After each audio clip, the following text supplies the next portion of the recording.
Good morning and welcome back to RV Garage Living. Today is install day of insulation and a breathable ceiling.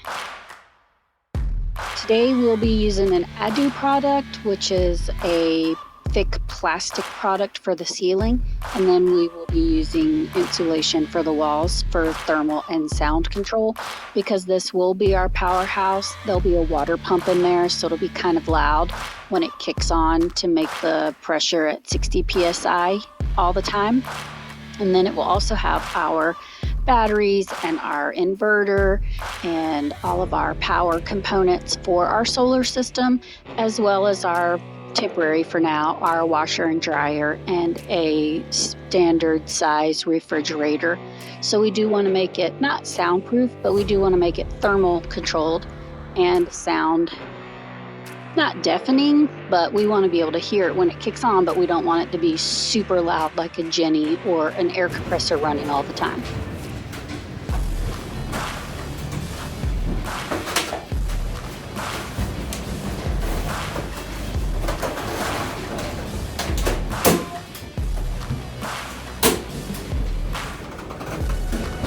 We chose this black plastic for ventilation purposes. It allows the air to move, like if you were going to install it in an attic. It moves between the roof space and the insulation space to allow airflow through so you don't get frosties and that kind of thing on top of your ceiling or roofing on the outside, so that you don't have ice dams or where the water pools or runs down and dries to cause roof damage. So this is just a 3-foot long piece, and then we just staple it into place.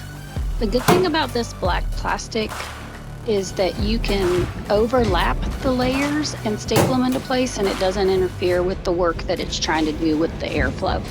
So there's no cutting involved. You just can overlap them.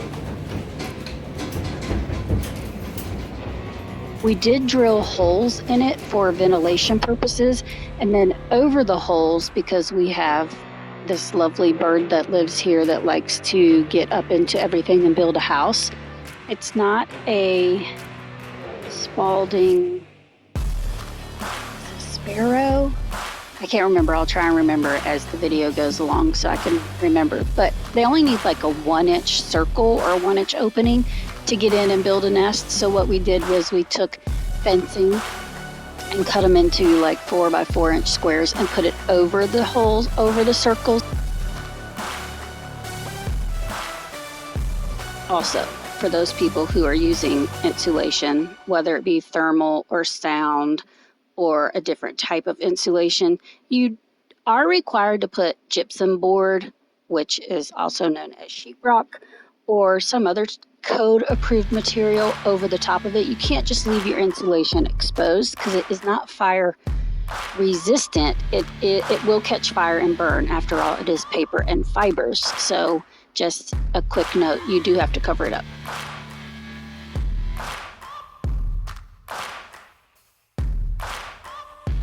We chose to use a John's Manville product just because that's just what Lowe's has, and we like Lowe's, so we just used the product that Lowe's had.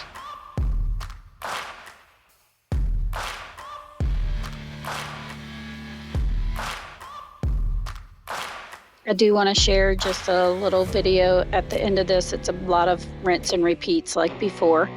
If you've ever built anything, you know that it's very tedious, time-consuming, and repetitive work. But hopefully you'll enjoy this little video of more of our critters here in Idaho.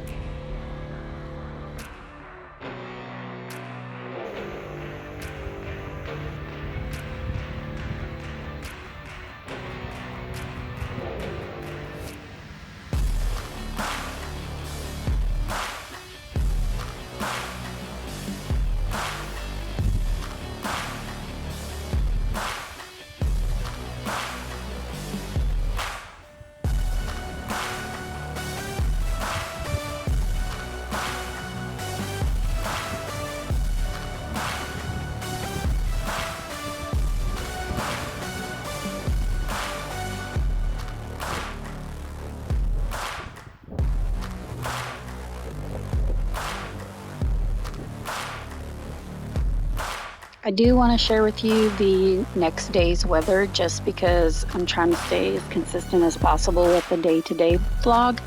However, you'll see why we didn't get much work done. Hope you enjoy the light show and Dante's Inferno.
Thank y'all for watching. Please do hit the like button.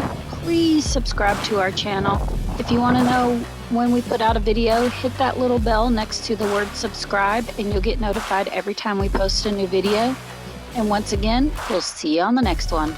Bye!